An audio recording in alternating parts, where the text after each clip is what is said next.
Here's a question. Do you believe in heaven? Various polls find that somewhere around 80% of Americans do. But a Harvard-trained brain surgeon wasn't so sure until he spent a week in a coma and came out with an incredible description of the afterlife. My co-anchor Terry Moran has a story. A mild afternoon in Lynchburg, Virginia, and Eben and Holly Alexander are at a high school soccer game cheering on their 14-year-old son, Bond. They are a perfectly ordinary American family with an extraordinary story. They have been touched by a medical miracle and maybe more. I mean, it was impossible after impossible after impossible. Eben Alexander, a Harvard-trained neurosurgeon who was a skeptic when it came to religion, survived a near-death experience, and he now carries the memory of what he says was a journey to heaven, a journey that all his scientific training cannot explain. On November 10th, 2008, Eben awoke with a searing headache. When his wife Holly checked in on him, he was having a tremendous seizure. And I said, say something. And he didn't say anything, so I called 911. Eben was rushed to the hospital where he worked as a neurosurgeon. The only word we could truly make out was help. And the rest of his verbalization was purely screaming. Eben Alexander had been stricken with an extremely rare and virulent E. coli meningitis infection that was ravaging his brain, plunging him into a coma. I mean, I was trying to die. In fact, doctors gave him almost no chance to live and told his family if he did survive, he'd be brain damaged for the rest of his life. His eyes were just off and cocked. It was just like no one was there. Eben believes Holly is right. He wasn't there. Did you go to heaven? Yes. I mean, in every sense of the word, that's what my experience showed me. His first recollection, he says, was being a speck of pure awareness in a dark and murky underworld.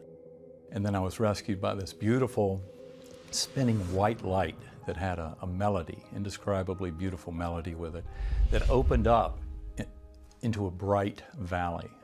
Just an incredible, rich, ultra-real world of indescribable complexity. God was there, he says, and he encountered him through an orb of brilliant light. He soared on the wing of a butterfly with a beautiful young woman as his companion, and the young woman gave him a message to take back from heaven. You are loved, you are cherished, there's nothing you have to fear, there's nothing you can do wrong. It's a beautiful vision, but heaven? A lot of people are going to say, Doctor, it was a hallucination. Your brain got zapped by this disease, all the wires got crossed, and you saw a girl on a butterfly wing, and you were spinning up in a melody. I know this was not a hallucination, not a dream, not what we call a confabulation. I know that it really occurred, and I know it occurred outside of my brain. So basically, But how? How can he even suggest that, much less claim that his experience is proof of heaven, as he's called his new book? He showed us his brain scan. It wasn't leaving any part of my cortex unaffected. So your conclusion is because all of this outer area, which is the higher functioning, was covered with the infection, what you experienced in the coma wasn't part of the brain. Right. Many neuroscientists are deeply skeptical of Eben's claims, arguing his brain must have produced his vision somehow, most likely as he came out of coma. But something else happened.